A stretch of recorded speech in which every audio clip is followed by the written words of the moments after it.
Doug Flynn is with us now, co-founder at Flynn Zito Capital Management, certified financial planner. I mentioned earlier in the show that it's like, boy, unions compared to a decade ago or whatever time frame you want to pick have really made a comeback in this country. What do you say? Yeah, in fact, they're meeting. He's meeting with the president of the UAW. I find it really funny that they haven't gotten his endorsement yet.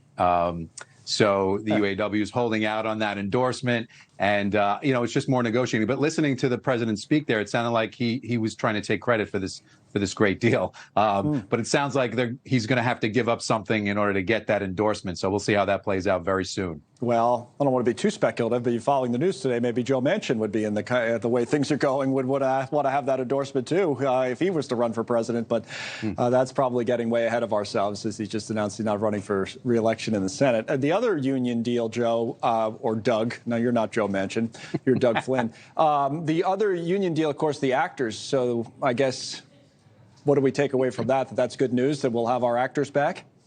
Yeah, so production can ramp back up again, salvage some of the current season.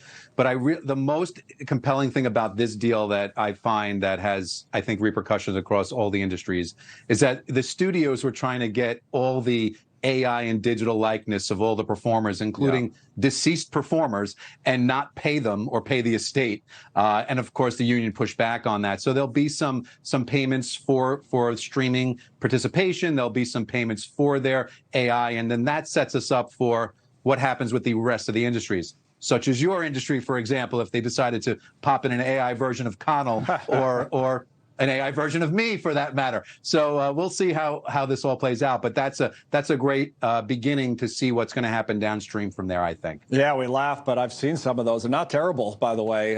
Somebody was it IBM or somebody had somebody doing the golf tournament announcing it, and the guy wasn't terrible. The AI guy, I mean. So not great for any of us. All right, final thing here.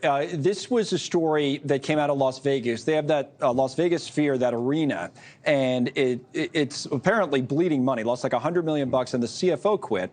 And one of the reasons people are interested in that, you basketball and hockey fans around the New York area, at least, that Jim Dolan's the CEO of that. So that doesn't seem like it's going well.